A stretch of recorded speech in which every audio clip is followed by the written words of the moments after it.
جو چاہے من میں آئے جس کے بارے میں سب سوچتے رہو. قرآن نے تو اس پر پابندی لگائی، اے ایمان والو زیادہ گمان کرنے سے بچو، ولا تجسسوا، اور کسی کی ٹوہ میں مت لگے رہو. تجسس کس کو کہتے ہیں؟ جاسوسی کرنا. کون کہاں جا رہا ہے، کہاں سے آ رہا ہے، اس کے گھر میں کتنے لوگ ہیں، کس وقت ان کے گھر میں کیا کیا ہوتا ہے، تمہیں اس کے بارے میں اللہ نے حکم نہیں دیا. لیکن بھائیوں کی ٹوہ میں لگے رہنا بہت بڑا گناہ ہے، گناہ کبیرہ میں ہے. وَلَا يَغْتَبْ بَعْضُكُمْ بَعْضًا، اور آیت کا یہ تیسرا حصہ ہے. اور اپنے بھائیوں کی غیر موجودگی میں ان کی غیبت نہ کرو، ان کے خلاف باتیں نہ کرو. اور رب تعالیٰ فرماتا کیا تم میں سے کوئی یہ پسند کرتا ہے کہ اپنے مرے ہوئے بھائی کا گوشت کھائے؟ جو غیبت کرتا ہے گویا کہ وہ اپنے مرے ہوئے بھائی کا کچا گوشت کھاتا ہے.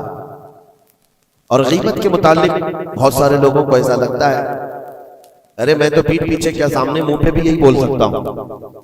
یہ باتیں جو کہتے ہیں غیبت کا مطلب یہ نہیں ہے کہ صرف پیٹھ کے پیچھے بولنا، منہ کے سامنے بھی ایسی چیز بولنا جو اس کو بری لگے، وہ غیبت ہے، وہ بھی حرام ہے. یہ تین چیزیں اس آیت کے اندر ہیں، ایک بدگمانی کرنا، دوسرے جاسوسی کرنا، اور تیسرے غیبت کرنا. اس کے اوپر اگر میں گفتگو کروں بہت طویل ہو جائے گا، لیکن یہ پورے معاشرے کے لیے زہر ہلال ہے، زہر قاتل ہے. یہاں سے سوسائٹیاں ٹوٹ جاتی ہیں، رشتے ختم ہونے لگتے ہیں. بدگمانی کرنا، شک کرنا، یہ ایک اسی کی قسم ہے. ظن اس کو عربی میں کہا گیا ہے گمان، یعنی کسی کے متعلق گمان کرنا. دیکھیں دنیا میں جو چیز دکھ رہی ہے ضروری نہیں ہے کہ وہ ویسی ہی ہو. ہر چمکنے والی چیز ہیرا نہیں ہوتی، اور ہر کالی دکھنے والی چیز کوئلہ بھی نہیں ہوتی. دونوں میں بڑا فرق ہے. حقیقت کچھ اور ہو سکتی ہے، لیکن بغیر کسی تحقیق کے یا بغیر تمہیں یقین کے گمان کر لینا یہ تمہیں بہت بڑے گناہ میں لے جائے گا، بہت بڑے گناہ میں.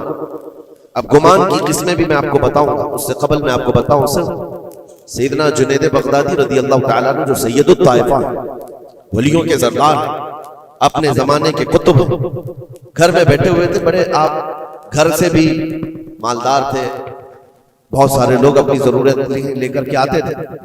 دوپہر کا وقت تھا، ایک مانگنے والا آپ کے دروازے پر آیا. آپ کو جو دینا تھا وہ دے دیتے، لیکن آپ نے اس کو خیرات دینے کے وقت دل میں یہ سوچا کہ ہٹا کٹا آدمی ہے، کما کر کھا سکتا ہے، اس کو یہ بری لت کہاں سے پڑ گئی، یہ کیسا آدمی ہے. بہرحال اس کو جو خیرات دینی تھی دے دیا، وہ بندہ چلا گیا، خیرات لے کر چلا گیا. آپ واپس اپنے گھر آئے، اور جیسے ہی آپ آئے نیند لگ گئی، آپ سو گئے. آپ کے سونے کے بعد آپ نے خواب دیکھا کہ میدان محشر قائم ہو چکا ہے، حساب کتاب ہو رہا ہے، لوگوں میں نفسا نفسی کا حال ہے، فرشتے کچھ کو پکڑ کر لے جا رہے ہیں، کچھ کا حساب کر رہے ہیں. اور جب حضرت جنید بغدادی کا نمبر آیا تو دو فرشتے بہت بڑی تھال لے کر کے آئے جس میں کچا گوشت تھا اور خون ٹپک رہا تھا. جنید بغدادی سے کہا گیا کہ یہ لو، اس کو کھاؤ. تو حضرت جنید بغدادی نے کہا کہ کیا مجھے نہیں جانتے؟ میں جنید، میں نے ایسا کون سا گناہ کیا کہ مجھے اس کی سزا یہ دی جا رہی ہے؟ فرشتوں نے کہا اے جنید، کیا اپنے مومن بھائی کے بارے میں آج دن میں آپ نے برا گمان نہیں کیا؟ جو آپ کے دروازے پر آیا اس کے متعلق آپ نے بدگمانی نہیں کی؟ تو حضرت جنید بغدادی رضی اللہ تعالیٰ عنہ بچھک کر کے اٹھ گئے، خوف کے مارے نیند کھل گئی. اور اس کے بعد بے قراری اتنی آئی کہ ہاں میں نے تو گمان اس کے متعلق غلط کیا تھا. تھوڑا سا ایسا بھی نہیں ہے کہ وہ چور ہے، ڈکیت ہے، ڈاکو ہے، یہ بھی نہیں، صرف اتنا سوچا تھا کہ ہٹا کٹا آدمی ہے، مانگتا کیوں ہے.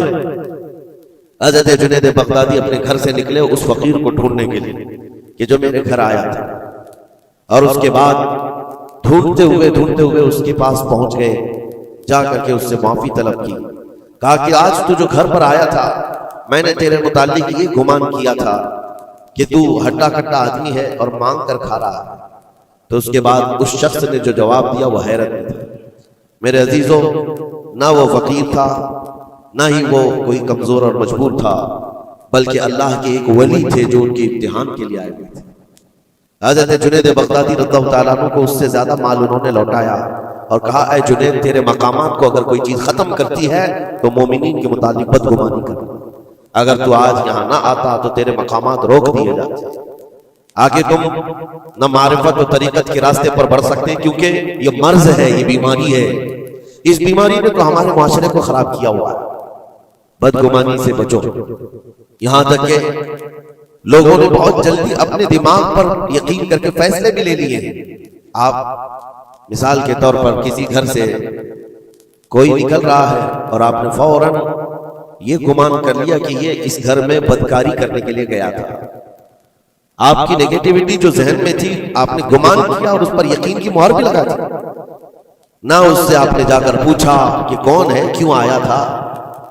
اسی طرح کی ایک اور بات میں آپ کو بتاتا ہوں. حضرت شفیق بلخی بڑے بزرگ دریائے دجلہ کے کنارے آئے, دیکھا کہ ایک مرد, ایک نوجوان ہے, عورت کو گود میں سلایا ہوا ہے دریا کے کنارے اور شراب کی بوتل ہاتھ میں لیے بیٹھا ہے. اس طرح کا ماحول تو بغداد کا نہیں تھا, پردے کا ماحول تھا, اسلامی ماحول تھا. لیکن کھلے عام کوئی دریائے دجلہ کے کنارے اس طرح بیٹھے اور وہ بھی اولیاء کی نظر پڑے تو ان کے لیے تو بہت حیرت کی بات تھی. حضرت شفیق بلخی نے دیکھا, کہا ہائے افسوس زمانہ کہاں آ گیا. لوگ کھلے عام عورتوں کو لے کر باہر سونے میں باہر مزے کرنے لگ گئے اور کھلے عام اب شراب بھی پی جانے لگی. شراب بھی پی جا رہی ہے, خود بھی پی رہا ہے, اس عورت کو گود میں تھوڑا تھوڑا سا پلا بھی رہا ہے. حضرت شفیق بلخی نے کہا کہ بہت سخت حالات ہو گئے بغداد میں, اتنی عیاشیاں میں پہلی مرتبہ دیکھ رہا ہوں. اسی اسنا میں ایک کشتی دریائے دجلہ میں ہچکولے کھاتی ہوئی آ رہی تھی اور اس کشتی کا بیلنس بگڑا ہوا تھا, وہ آگے بڑھ نہیں پا رہی تھی. ادھر ادھر کرتے کرتے اچانک وہ کشتی پلٹ گئی, اس میں 10 لوگ سوار تھے, سب کے سب دریا میں ڈوب. یہ جو نوجوان کنارے پر بیٹھا تھا اس عورت کو جو گود میں لیے بیٹھا تھا, عورت کو اٹھایا اور اس کو سائڈ کیا, بھاگتا ہوا گیا دریا کے پاس. یوں ہاتھ ڈالتا تھا, ایک آدمی کو نکالتا تھا اور باہر کرتا, نہ اس کے پاؤں پانی میں ڈوبتے تھے. یوں سمجھ لیں کہ جیسے دریا میں کوئی کھڑا ہے اور اپنے ہاتھ ڈال ڈال کر کے نکال رہا ہے. 9 آدمیوں کو اس نے اپنے ہاتھوں سے دریا سے نکالا اور باہر کیا, اور اس کے بعد ایک آدمی بچ گیا تھا. اس نوجوان نے حضرت شفیق بلخی کی طرف دیکھا جو وہیں کھڑے تھے, کہا کہ اے شفیق بلخی, میرے بارے میں بہت کچھ تم نے سوچا دل میں, 9 تو میں نے نکال دیا, ایک آپ نکال دیا. یہ جو جان بچایا ہے میں نے, اور رب تبارک و تعالیٰ نے فرمایا جس نے کسی ایک کی جان بچائی اس نے پوری کائنات کی جان بچائی, پوری دنیا کی جان بچائی. میں نے تو 9 کو بچایا, آپ ایک بچاؤ. آپ نے فرمایا اس سلسلے میں بعد میں بات کریں گے, پہلے اس آدمی کو بچا لو, اس آدمی کو بچا لو, میں تم سے التجا کرتا ہوں. اس نے 10ویں کو بھی بچایا. اس کے بعد حضرت شفیق بلخی کے دل میں احساس ہوا کہ میں نے غلط جگہ گمان کیا. یہ کوئی عام آدمی نہیں ہے, عام انسان نہیں ہے, اس کے متعلق میں نے کیا کیا دل میں سوچ لیا, کیا کیا گمان کر لیا. تو آپ کی آنکھوں میں آنسو آ گئے اور کہا کہ مجھ سے بڑی خطا ہو گئی, مجھے معاف کریں. لیکن آپ کو اللہ نے یہ طاقت دی ہے کہ آپ دریا پر کھڑے ہو کر انسانوں کو بچا تو رہے ہیں, لیکن یہ کیا ہے جو کنارے پر بیٹھ کر کے کھلے عام ہو رہا ہے, کنارے دریا کے بیٹھ کر یہ کھلے عام کیا ہو رہا ہے. اس نوجوان نے کہا شفیق بلخی یہ بھی میں بتاتا ہوں, وہ گود میں پڑی ہوئی عورت کوئی عام عورت نہیں, میری معذور ماں ہے, بیمار ہے, اور اس کو دریا کے کنارے لانے کا حکیموں نے حکم دیا. اور میرے ہاتھ میں جو بوتل ہے یہ دوا کی بوتل ہے, اس کو ہر آدھے گھنٹے پر پلایا جاتا ہے. میں بھی پیتا ہوں اور میری ماں کو پلاتا ہوں. صرف علاج کی غرض سے میں یہاں پر بیٹھا ہوا ہوں. اور آپ نے اپنے دماغ میں کیا کیا سوچ لیا. یہ بغداد تباہ ہو گیا, عیاش ہو گیا, نوجوان عورتوں کو لے کر آ کے بیٹھنے لگ گئے, شراب پینے لگ گئے. میرے عزیزو یہ بہت بڑے ولی کامل کی بات کر رہا ہوں, حضرت شفیق بلخی. لیکن ان کو خطا کا احساس ہوتا تو وہ روتے, گڑ گڑاتے اور توبہ بھی کرتے. ہمارے تو حالات ایسے ہیں کہ ہم نے تو بلڈنگیں بنا لی اپنے گمان پر, عمارتیں بنا لی, فلاں کے متعلق ایسے ایسے معاملات ہیں, اور اسی پر ہم عمارتیں بنانا شروع کر دیتے ہیں, جبکہ ہمارے پاس یقین کے لیے ایک دلیل بھی نہیں ہوتی. میرے عزیزوں, بدگمانی سے بچنے کے لیے قرآن کہتا ہے یا ایھا الذین آمنوا اجتنبوا کثیرا من الظن, اے ایمان والو زیادہ گمان کرنے سے بچو, حرام ہے اور کبیرہ گناہ ہے.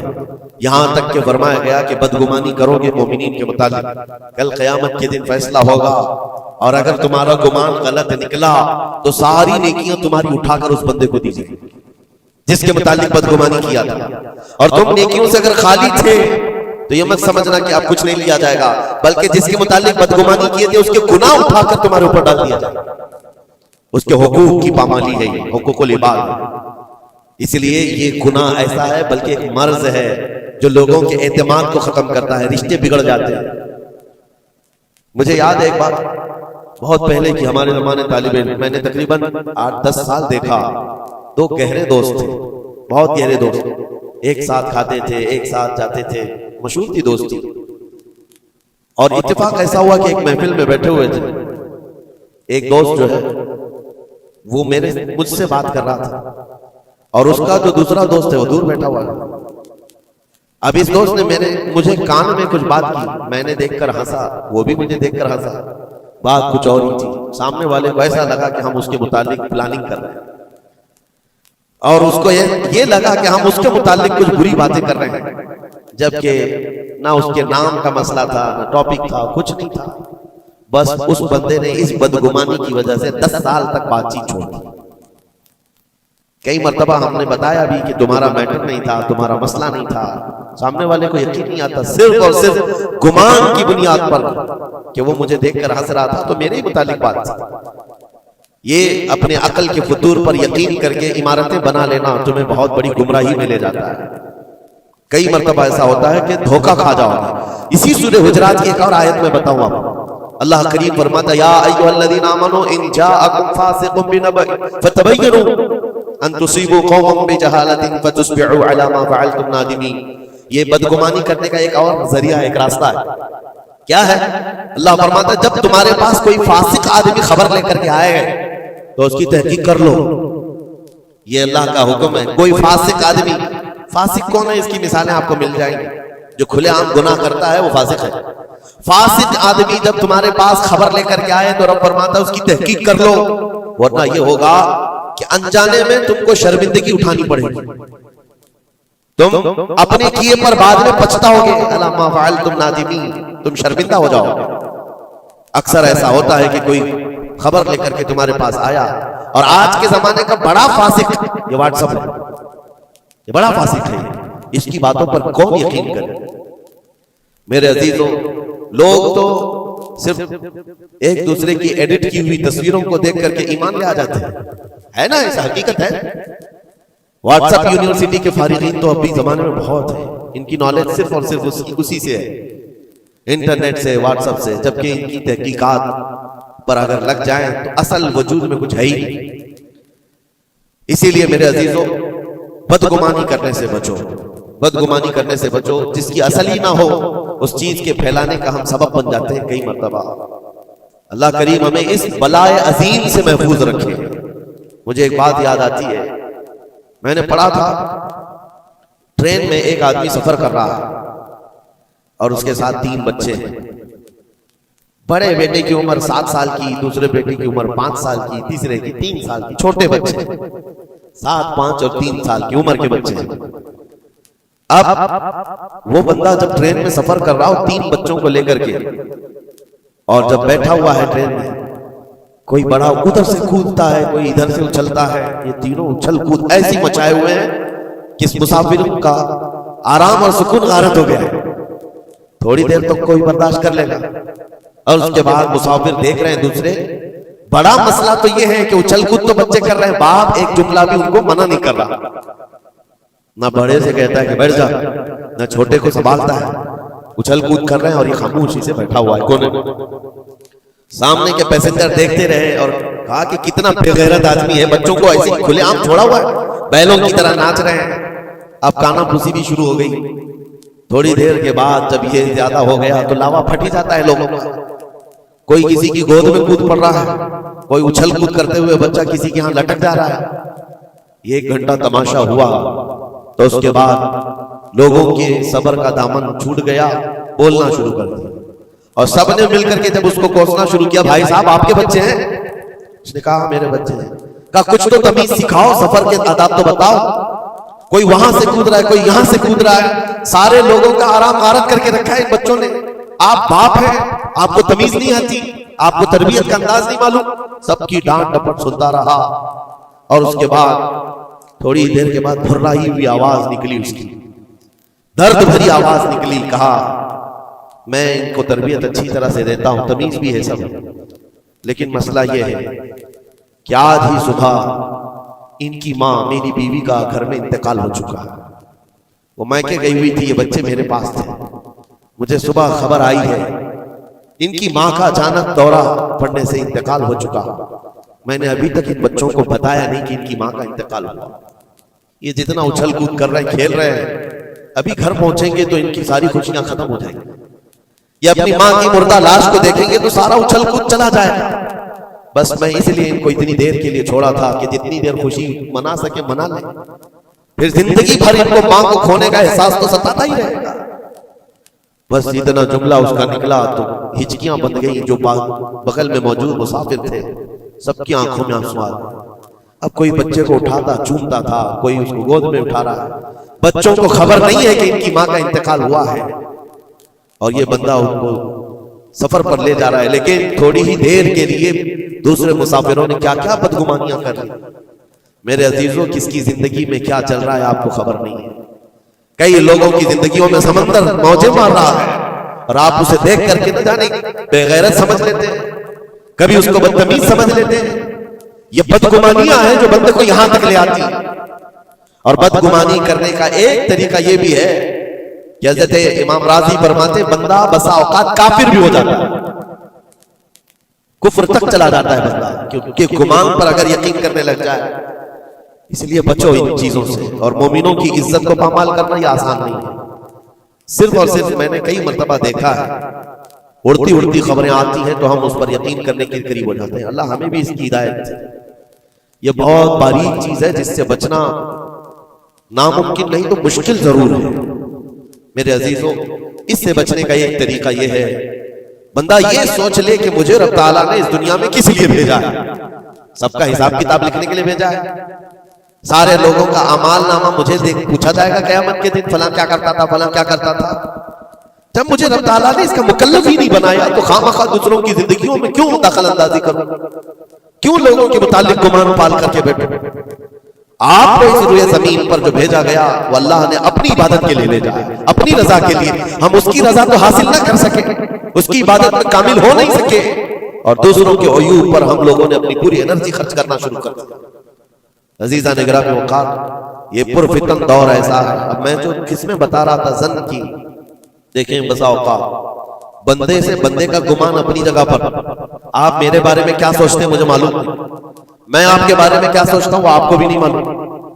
یہ تو بندوں کا گمان ہے، لیکن بندہ رب سے جو گمان رکھتا ہے یہ بھی بہت بڑا مسئلہ ہے، بہت بڑا مسئلہ ہے۔ اس کو آسان مت سمجھے۔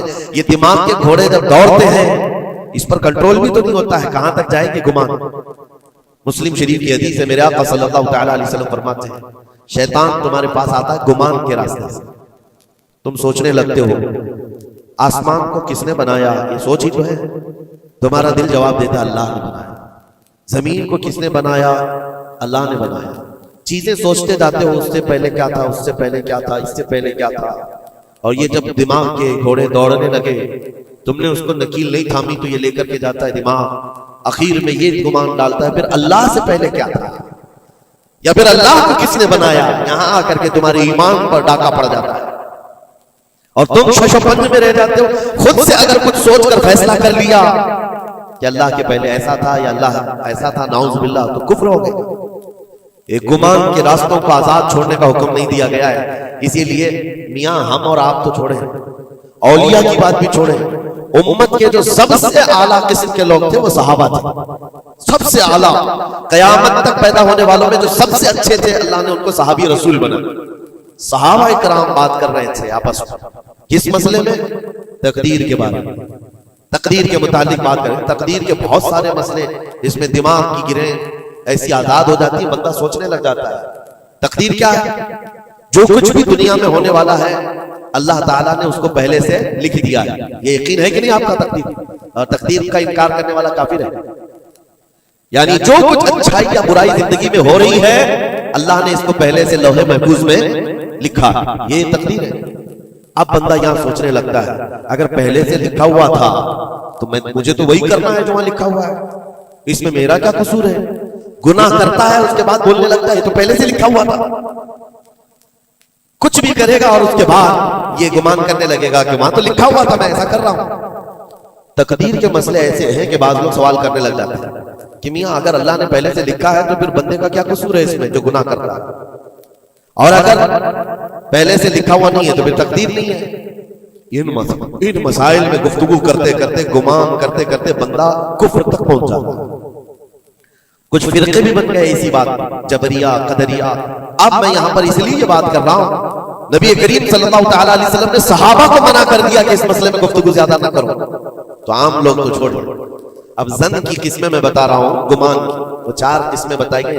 امام ابو بکر جساس رازی رحمۃ اللہ علیہ نے 4 قسمیں اس کی بیان کی. پہلا گمان حرام ہے, دوسرا گمان واجب ہے, تیسرا گمان مستحب ہے, اور چوتھا گمان یعنی نہ اس کے اوپر گناہ مباح ہے. اس کی قسمیں ہیں جس میں سے پہلا گمان جو حرام ہے, اور ایک گمان کو تو انہوں نے کفر بھی کہا ہے. پہلا گمان حرام, یہ سوچتا رہ جائے صرف اللہ کے متعلق ہے یہ سارے گمان کہ میں گنہگار ہوں اور اللہ مجھے سزا دے کر ہی رہے گا, اللہ مجھے عذاب ہی دے گا, یہ سوچتا رہے صرف اور صرف, تو امام ابو بکر جساس رازی فرماتے ہیں یہ گمان حرام ہے. رب قہار ضرور ہے, رب جبار ضرور ہے, لیکن غفار بھی ہے اور ستار بھی.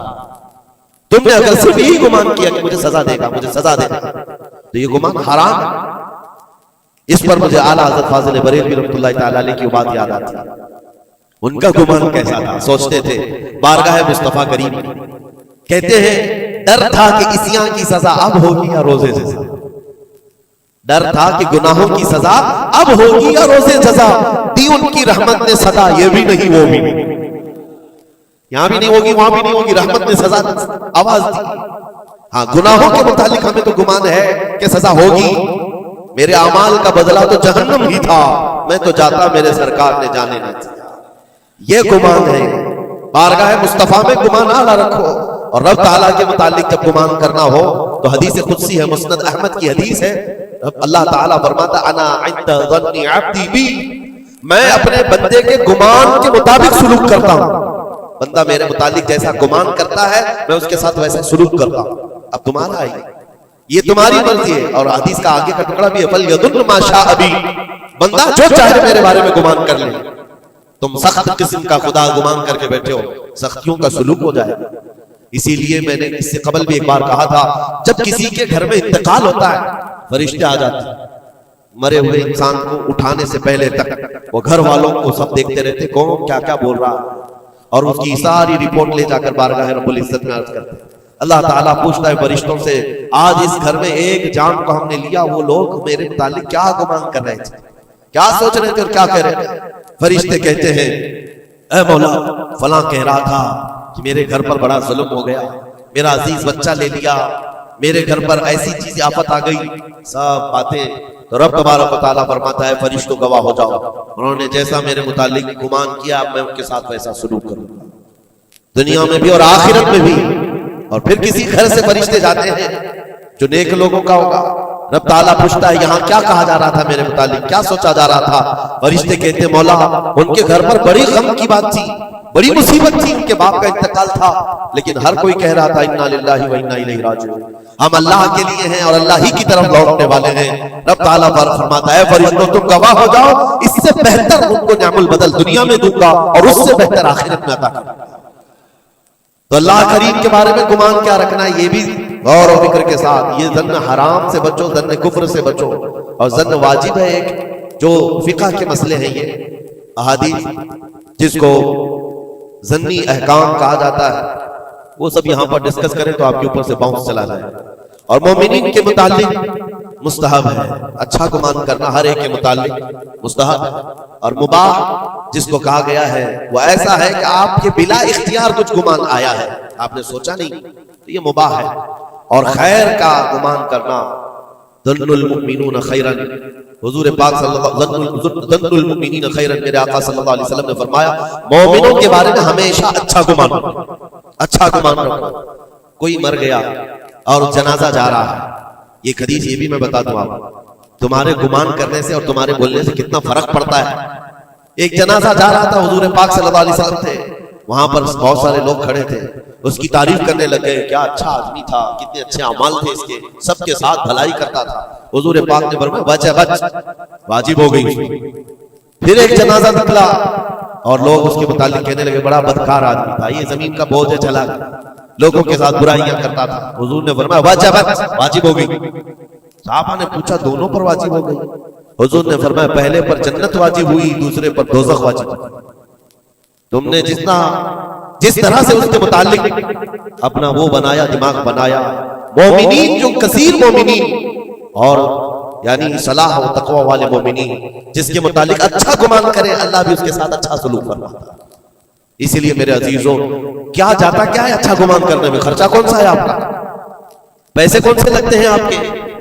جو قبرستانوں میں سوئے ہوئے ان کے بارے میں اچھا گمان کرو کہ جو کچھ بھی تھے انجانے میں ان سے خطائیں ہوئی ہوں گی، لیکن وہ رب تعالیٰ کی رحمت سے مایوس نہیں تھے، مولا انہیں معاف کرے گا. یہ اتنا گمان کرنے میں تمہارا کیا جا رہا ہے؟ آج کے اس پرفتن دور میں ایسے بدمعاش قسم کے اور ایسے فتین لوگ بھی آئے ہوئے ہیں جو تمہیں اولیاء سے بھی بدگمان کر رہے ہیں، صحابہ سے بھی بدگمان کر رہے ہیں. آج دیکھتے نہیں سوشل میڈیا پر کوئی حضرت امیر معاویہ پہ بھونک رہا ہے، کوئی خارجی کتا مولا علی پہ بھونک رہا ہے، کوئی سیدہ فاطمہ الزہرا حسنین کریمین کے بارے میں بات کرنے لگ گیا ہے. نہ تمہارا زمانہ ہے، نہ تم نے ان کو دیکھا ہے، صرف اڑتی ہوئی خبریں آئی تو تم نے یہاں سے گمان بنا لیا فلاں باغی تھا، فلاں حد سے زیادہ کرنے والا تھا. نعوذ باللہ. یہ صحابہ کے بارے میں باتیں ہو رہی ہیں، اولیاء اکرام کے بارے میں دھڑلے سے بات کی جاتی ہے.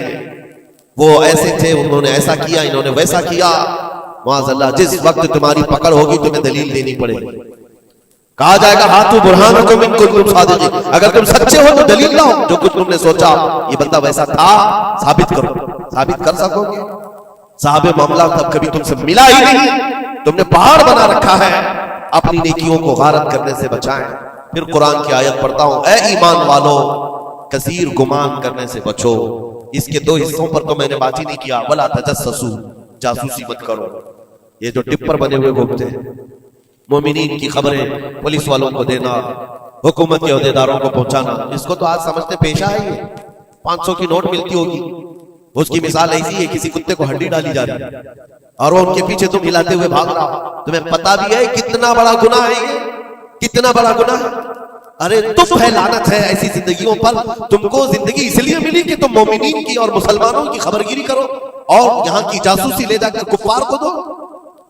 کل قیامت کے دن کیا جواب دو گے رب تعالیٰ کے بارے میں؟ رب تبارک و تعالیٰ کے ان بندوں کے متعلق جو اسے اللہ پکارتے ہیں، تم ان کی خبریں لے جا کر ان کفار و مشرکین کو دینا چاہتے ہو جو ہماری جان کے پیاسے ہیں.